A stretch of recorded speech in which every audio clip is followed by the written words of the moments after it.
안녕하세요. 또 한 주간 잘 지내셨나요? 또 이번 주일에도 또 비전통도 계속됩니다. 저희가 책에 나와 있는 주차하고 저희가 공부하는 주차가 달라서 조금 헷갈릴 수 있는데요. 이 교재로 하면은 11번째 주입니다. 저희가 첫 개강할 때, 오리엔테이션 할 때를 포함했기 때문에 저희가 주차로 하면 12주차 되는 것이고요. 그것을 헷갈리지 않았으면 좋겠습니다. 그래서 11주차 저희가 성경 읽어야 될 부분하고 강의는 12주차 저희가 시작하고자 합니다. 먼저 기도하겠습니다. 하나님 아버지 감사합니다. 하나님께서 오늘도 우리에게 말씀해 주시니 감사합니다. 지난 한 주간 저희가 하나님의 말씀을 읽으며 이사야, 또 예레미야 애가, 또 에스겔의 초반부까지 하나님 우리가 읽으면서 하나님께서 주신 그 음성이 어떤 것인지를 알게 되었습니다. 하나님의 그 사랑의 마음을 깊이 알게 하시고 정말 혼돈스러운 상황들, 그것이 계속되었지만, 또 슬프고 애통하는 상황들이 계속되었지만, 모든 것이 하나님의 뜻 안에서 하나님의 신실하신 언약의 성취 가운데서 일어났던 사실을 믿으면서 읽게 하셨으니 우리의 인생 속에도 그 말씀을 적용하여 신실하신 하나님께서 동행하심을 신뢰하는 이 시간 되게 하여 주시옵소서. 또 오늘도 강의하는 모든 순간에 복 주실 하나님을 찬양하며 예수님의 이름으로 기도합니다. 아멘. 교재에서는 11주 저희가 이제 읽게 되는데 에스겔 12장에서 요나 4장까지를 읽게 됩니다. 대선지라고 하는 에스겔 다니엘까지 포함되고요. 그 다음부터 소선지서로 들어가게 되는 것이죠. 그런데 교재에 그 연대표가 나오는 이런 부분이 있습니다. 이런 부분을 또 확인해 보시면 분열왕국 시대에 호세아, 요엘, 아모스, 오바댜, 요나, 저희가 읽어야 될 이 부분은 이미 있었던 거예요. 책으로는 뒤에 나오지만 사실은 더 먼저 있었던 것이고요. 저희가 또 읽게 되는 에스겔 12장부터 마지막까지의 에스겔은 사실은 제일 마지막입니다. 포로 기에서도 그 뒤에 포로의 이야기고요. 1차 포로 때 그 포로로 잡혀간, 그 바벨론의 포로로 잡혀간 사람이 다니엘이죠. 그래서 다니엘이 또 그 중간에 껴있는 것입니다. 다시 말하면 연대기적으로 하면 좀 차이가 있다는 것이죠. 그 사실을 기억하면서 저희가 또 강의를 들으시고 또 한 주간 성경을 읽으시길 바랍니다. 파워포인트 강의 들어가겠습니다. 이번 강의는 에스겔 12장부터 시작이 됩니다. 에스겔 12장부터 나오는 에스겔의 말씀은 먼저는 재건축을 위한 성전 파괴라는 그런 하나님의 뜻을 보게 되는데요. 일단 에스겔의 환상은 두 가지 계시로 되어 있죠. 하나는 눈으로 볼 수 있게 되는 행위 계시와 또 귀로 들을 수 있게 되는 말씀 계시로 반복되게 됩니다. 하지만 그 옆에 그림처럼 패역한 족속은 에스겔 12장 2절의 말씀처럼 볼 눈이 있어도 보지 아니하고 들을 귀가 있어도 듣지 아니하게 됩니다. 그렇기 때문에 행위 언약으로 징계를 받게 되는 거죠. 그래서 그 언약을 어긴 죄로 유다 백성들은 예루살렘 성이 함락되고 또 성전이 파괴되어 버리고 바벨론으로 포로가 됩니다. 그래서 그곳에서는 임시 성소를 갖게 되는 것이죠. 그런데 예루살렘이 함락되었다, 파괴되었다라는 것은 그것은 예수 그리스도의 십자가가 그 예표로서 성취된 것입니다. 예수 그리스도의 십자가는 바로 예수 그리스도가 죽은 것을 의미하지만 사실 그로 인해서 부활이 연결되죠. 그런 것처럼 이 행위의 언약인 징계는 결국에 은혜의 언약인 구원과 연결되고 재건축으로 이어지게 됩니다. 그러니까 성전이 파괴된 것으로 단순한 심판으로 보는 것이 아니라 구원의 조건이 되는 것이죠. 그래서 저희가 계속 말씀을 나누는 것처럼 예언서의 말씀은 하나님의 마음을 또 말씀을 증거하는 것인데 그 마음은 사랑이시다. 심판도 사랑의 기반으로 또 구원도 회복도 사랑의 기반으로 이루어진다는 것, 그것을 기억하게 되기를 바랍니다. 에스겔 12장부터 24장까지가 이렇게 되어 있고요. 먼저는 에스겔 12장에서 20장을 먼저 또 다시 한번 살펴보면 언약을 어긴 죄에 대한 부분을 얘기하고 있습니다. 이 언약을 어긴 것에 대해서 에스겔이 성벽을 뚫고 도망가는 모습을 이제 연출하는 장면이 나오는데요. 이것은 왕 열왕기하 25장 4절에서 7절에 나오는 사건과 연결되죠. 하나님과 맺은 언약을 어기고 반역하는 유다 족속과 시드기야 왕이 성벽을 뚫고 도망가다가 바벨론에 잡혀 포로가 될 것을 예조로 보여준다, 이렇게 얘기합니다. 여기서 예조라는 말은 조짐과 징후라고 할 수 있겠죠. 선지자들의 파수꾼의 역할을 감당하는 것이 바로 예언자여야 하는데 그러한 모습을 하지 못하게 됩니다. 그래서 하나님과의 언약을 어기게 되고 그것이 바로 이런 비극으로 연결이 된다라는 것입니다. 허탈한 묵시와 거짓된 점괘 같은 것들이 세상을 미혹하게 되는 거죠. 그래서 하나님의 말씀을 제대로 따르지 못하게 되는 겁니다. 그 얘기를 다시 한번 우리가 지금의 사는 신앙생활로 돌이켜서 보면 예수 그리스도의 진리를 우리가 받아들일 때 우리 생각대로 전하고 듣고 이해하게 되면 결국에는 내가 좋고 나쁘고 나에게 필요하고 하지 않고에 대한 것을 집중하게 되기 때문에 기복적이고 쾌락적인 종교생활로 가게 됩니다. 그렇게 되면 어떻게 됩니까? 우리는 어느 정도 내가 원하는 것을 하면서 할 수 있다, 이렇게 생각이 되기 때문에 탐심의 우상을 품게 되는 거죠. 그럼 결국에는 무익한 포도나무로서의 모습밖에는 보이지 못하게 된다라는 것입니다. 거룩한 백성의 존재의 이유는 무엇입니까? 그것은 하나님의 구원의 은혜를 기억해내는 것이고 예수 그리스도 안에 거하는 순종의 삶을 누리는 것을 말하는 것이죠. 아브라함 때부터 시작된 그 할례의식은 바로 구원의 징표가 되었고요. 또한 구원의 삶의 표징은 구약시대의 안식일을 지키는 것으로 드러나게 됩니다. 이것은 결국의 마지막에는 순종의 참 안식으로 이어지게 된다라고 말할 수 있겠습니다. 또 에스겔 21장에서 24장의 말씀을 보면 예루살렘의 최후에 대한 얘기가 나오는데요. 바벨론 왕의 칼로 인해서 예루살렘이 함락되고 성전이 파괴가 됩니다. 이것은 무엇에 대한 상징입니까? 이것은 죄의 진멸이라는 것을 의미하게 된다는 것이죠. 바벨론 왕의 칼이라는 것이 그런 의미에서 죄와 싸우는 것이라고 생각한다면 우리는 그것이 바로 성령의 검, 바로 하나님의 말씀의 칼과 연결된다라고 볼 수 있다는 겁니다. 그래서 성령의 검이 하는 사역은 악한 세력을 대적하는 신무기, 상처를 치료하는 생명의 검이라고 되어 있습니다. 그 사건이 바로 십자가 사건입니다. 예수 십자가의 사건이 바로 이렇게 이어져서 예루살렘의 함락과 성전 파괴 예표가 되었었죠. 근데 에스겔 선지자에게 또 이런 또 하나의 예표는 에스겔 선지자의 아내가 죽는 장면이 나옵니다. 그런 상황 속에서 그런 장례도 치르지 못하는 그런 상황 속에 고통을 당하게 되죠. 이런 예수 그리스도의 십자가로 이어지는 이 그림들은 결국에는 은혜의 증표가 됩니다.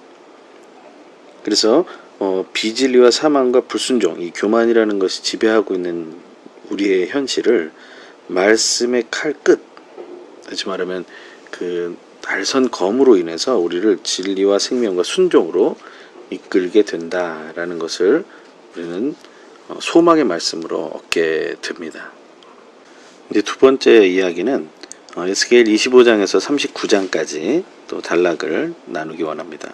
전체 제목은 열국의 심판과 이스라엘의 회복에 대한 것인데요. 하나님께서는 이 예언서를 통해서 심판과 구원을 이렇게 보여주신다는 것입니다. 거기 보면 열국의 심판이 그게 세 무리로 이렇게 되어져 있는데요. 이사야 13장에서 23장까지, 또 예레미야 46장에서 51장까지, 또 에스겔 25장에서 32장까지 이런 남유다 북이스라엘의 주변 나라들이 어떻게 심판을 받게 되는가라는 것입니다. 이것은 종말적인 심판을 의미하기도 하지만 이방인의 구원으로 연결되는 아주 귀한 의미가 있다는 것을 우리는 기억해야 됩니다. 이 열국의 심판은 결국에는 예수 그리스도 십자가하고 연결이 되고요. 그리고 천하 만민이 하나님 안에서 하나다라는 것을 우리는 알게 된다는 것입니다. 그리고 하나님께서는 이 심판을 통해서 자신이 사랑이시다라는 것을 다시 한번 보여주고 계시지만, 결국에는 하나님의 의로우심, 그것을 이루어 나가셔야 한다라는 것을 꼭 보여주고 계신다는 것이죠. 그것이 바로 꼭 심판을 통해서 이제 구원을 얻게 되는 그런 상황을 묘사하고 있는 것입니다.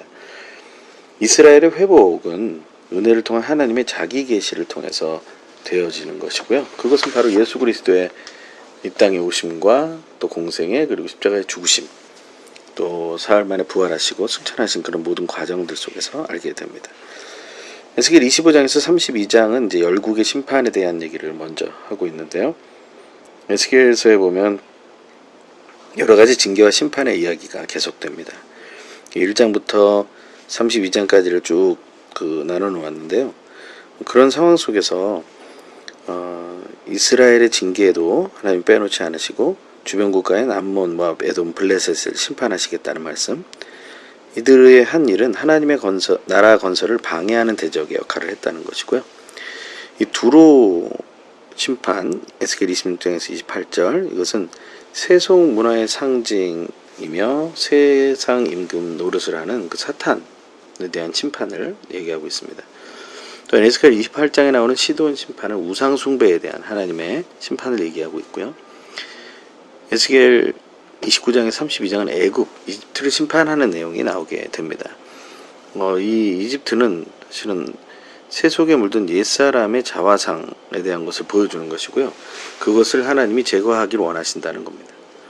이 세상을 상징하는 이 상한 갈대 지팡이라는 것이 망하게 된다라는 것이 아주 중요한 것입니다. 그리고 에스겔 28장에서 28장 24절에서 26절은 이스라엘의 회복을 얘기하고 있습니다. 이스라엘의 불순종으로 인해서 징계를 받게 되고, 하지만 언약에 의해서 구원을 받게 된다는 것입니다. 그리고 하나님이 알리고자 하시는 것은 뭐냐면, 열국이 하나님이 여호와께서 하나님이시라는 사실을 깨닫게 되길 원하신다라는 것입니다. 에스겔 33장에서 39장의 말씀을 보면 이스라엘의 회복에 대한 이야기가 나오죠. 에스겔은 파수꾼의 역할을 감당합니다. 그래서 심판과 멸망을 선포하게 되고요.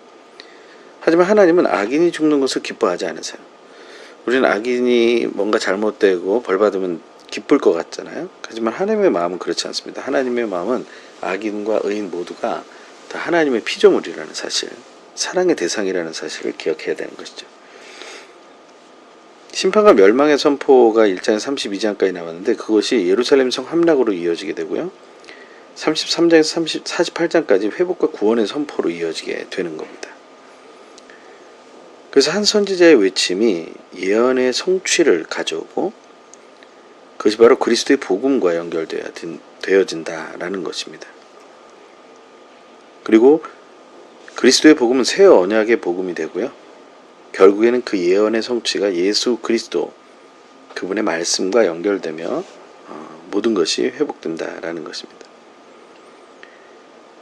이 참 성전인 성도의 삶은 하나님의 백성의 삶이라는 것, 그리고 하나님께서는 에스겔의 말씀을 통해서 새 마음과 새 영을 주시겠다라고 약속하고 계신다라는 것입니다. 우리가 이 말씀을 기억하면서 하나님은 회복을 염두에 둔 심판을 사랑으로 하고 계신다라는 것을 기억하기 원합니다. 이제 에스겔의 마지막 부분, 에스겔 40장에서 48장까지 이야기를 함께 나눠봅니다. 이스라엘의 종말적 회복에 대한 이야기인데요.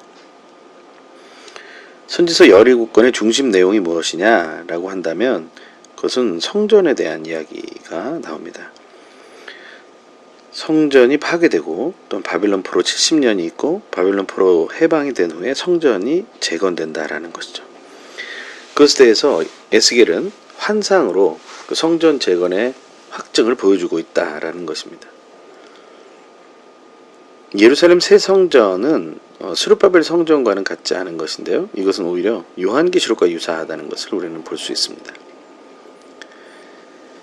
에스겔 40장에서 43장까지는 회복된 성전에 대한 얘기가 나오고요. 그것은 여호와의 영광이 돌아오는 축복을 의미하고, 에스겔 44장에서 48장은 영광된 성전, 그래서 예수 그리스도의 새 언약으로 세워진 참 성전, 그리고 거기에 임하는 성도에 대한 이야기를 우리는 말할 수 있습니다. 또 세부적으로 봐서요. 에스겔 40장에서 43장 주제는 회복된 성전이고요. 에스겔의 환상은 이 회복된 새 성전을 의미하는 것이고, 그것은 결국에는 구속사적으로 봤을 때 예수 그리스도의 재림을 통한 완전한 구원을 예표하는 것이라고 말할 수 있습니다. 믿음으로 살게 하는 은혜는 바로 예수 그리스도로 연결되는데요. 그것이 바로 복음의 핵심인 것을 우리는 알고 있습니다. 또한 회복된 새 성전의 구조는 예수 그리스도의 복음으로 재현이 되죠. 회복된 새 성전의 구조, 믿음으로 살게 하는 이 은혜의 핵심에는 그 아래에 있는 도표의 정중앙에 있는 예수 그리스도의 죽으심으로부터 시작되는 것입니다. 예수 그리스도의 죽으심은 바로 지성소의 모습이 되겠죠. 41장. 근데 이것은 또한 희생제물이 준비된 성전 한마당이라고 볼 수 있습니다. 예수 그리스도께서 죽으시기 위해서 희생제물로 준비되시는 모습이 나오는 거죠. 그리고 42장에는 제사장의 모습이 나오게 되고요. 이는 하나님과 화목한 관계로 이끄시는 대제사장이신 예수 그리스도의 모습을 말하고 있게 됩니다. 그리고 43장은 임마누엘 되신 예수 그리스도의 은혜와 진리가 충만한 모습을 보여준다는 것입니다.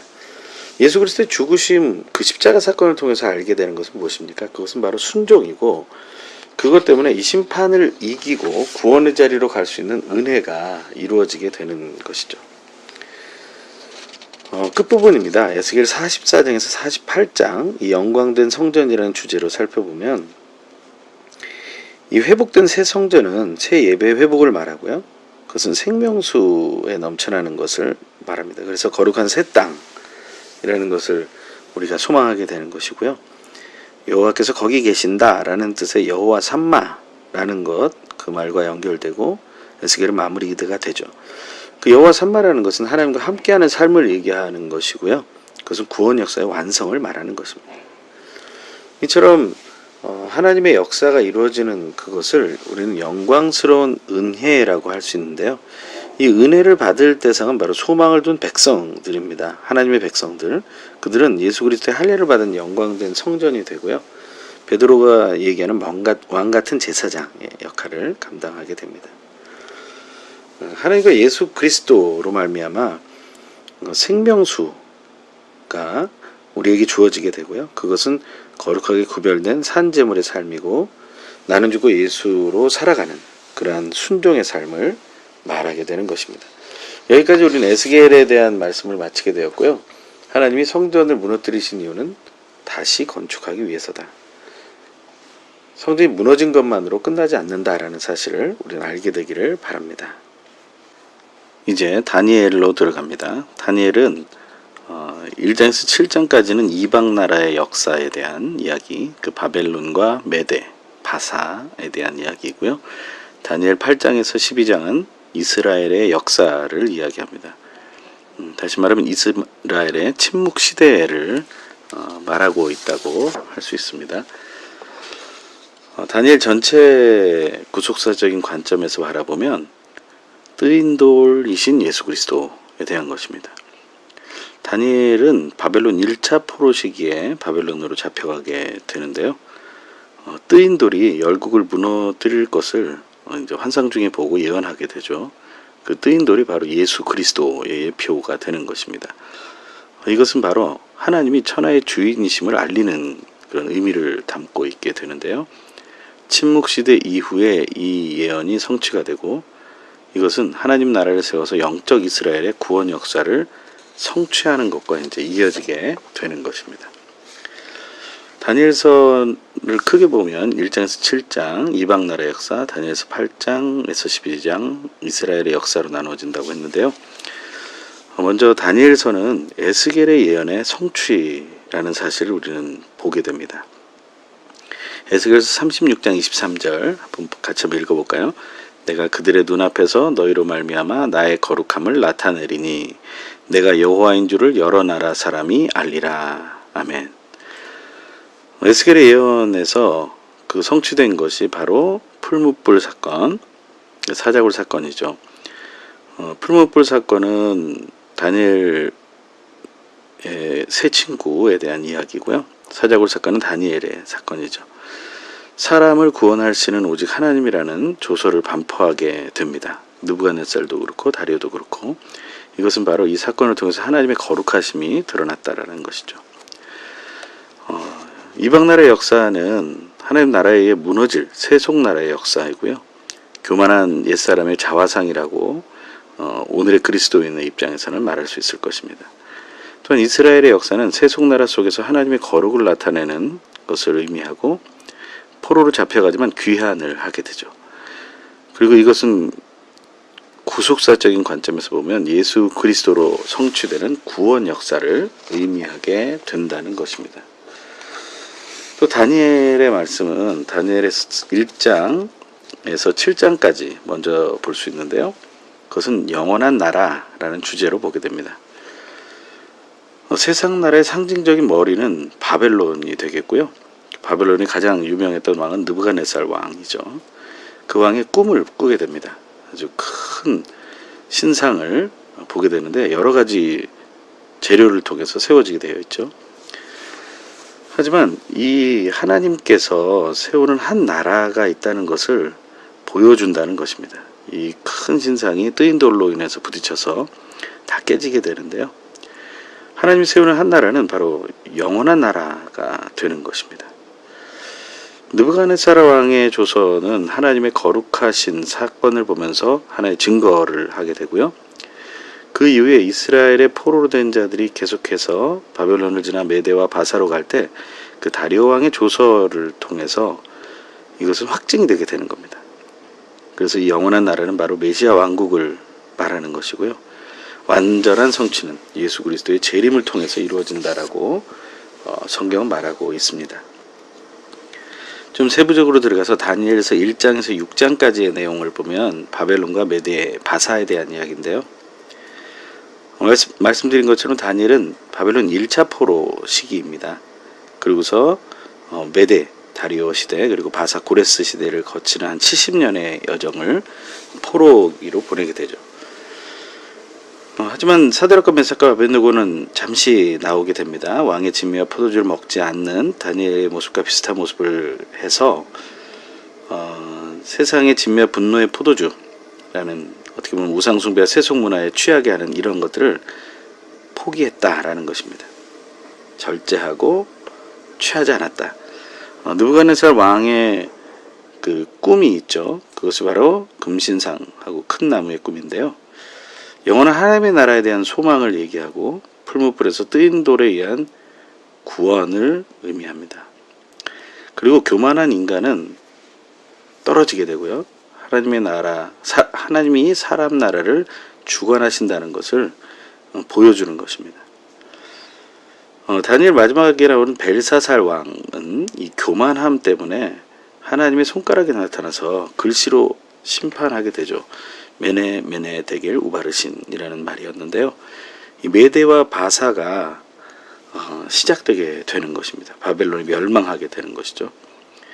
그리고 이 메대와 바사 시대에서는 다니엘을, 모함 받은 다니엘을 사자굴에 넣는 사건이 나오는데 거기에서 구원을 받게 됩니다. 그것은 사드락 메삭 아벳느고가 풀무불에서 구원받았던 것처럼 하나님의 거룩하심을 드러내는 아주 중요한 증표가 됩니다. 다니엘서 7장은 영원한 하나님의 나라를 말하고 있습니다. 하나님의 거룩은 계속해서 드러나죠. 그것이 바벨론의 멸망으로 이어지고요. 고레스 왕이 등장하게 됩니다. 그리고 영원한 하나님의 나라로 이어지죠. 그리고 나서 포로기환의 놀라운 역사가 이루어지게 되는 것입니다. 금신상의 네 나라, 다니엘서 2장에 나오는 그 나라들을 살펴보면 바벨론, 바사, 헬라, 로마로 이렇게 보게 되는데요. 이것은 다니엘서 7장에 나오는 네 짐승으로 또 연결이 되게 됩니다. 예수 그리스도의 초림으로 금신상이 무너지게 된다는 것이고요. 그것이 바로 계시록 안에서는 용으로 비유가 되고 종말적 바벨론을 상징하게 됩니다.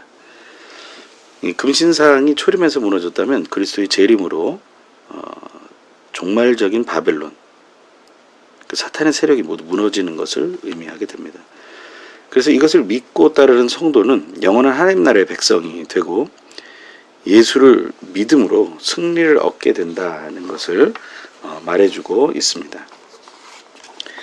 다니엘서의 마지막 부분인데요. 다니엘서 8장에서 12장 그리고 호세아에 이어지는 그런 말씀입니다. 다니엘의 환상은 신구약 중간시대 바사 헬라 로마가 다스렸던 시기에 영원한 하나님의 나라에 대한 선포를 하고 있는 것이고요. 다니엘의 환상의 말씀 또 계시의 말씀을 통해서 영원한 나라의 왕 그리고 만의 왕이신 분이 바로 하나님이시며 그분이 바로 예수 그리스도를 이 땅에 보내주시는 분이다라는 것을 예증하고 있는 것입니다. 이스라엘은 바알과 인간 왕을 섬기는 것 때문에 하나님의 진노를 받게 되고요. 그래서 이스라엘의 남유다 북이스라엘의 모든 왕들은 패해지게 되죠. 이런 상황에서 이스라엘을 비유적으로 다시 표현한 게 호세아입니다. 이 북이스라엘 여로보암 2세 당시에 예언했던 호세아는 가늠한 여인을 이렇게 취해서 아내로 삼고 그 자녀를 낳으면서 원래는 하나님의 백성이 아니고 자비를 얻지 못하는 그러한 자들이었는데 하나님의 백성이 되고 자비를 얻은 자들로 바뀌어지게 되죠. 그래서 육적 이스라엘의 왕정 제도는 폐지되지만 영적 이스라엘이 세워지는 것을 보여주게 됩니다.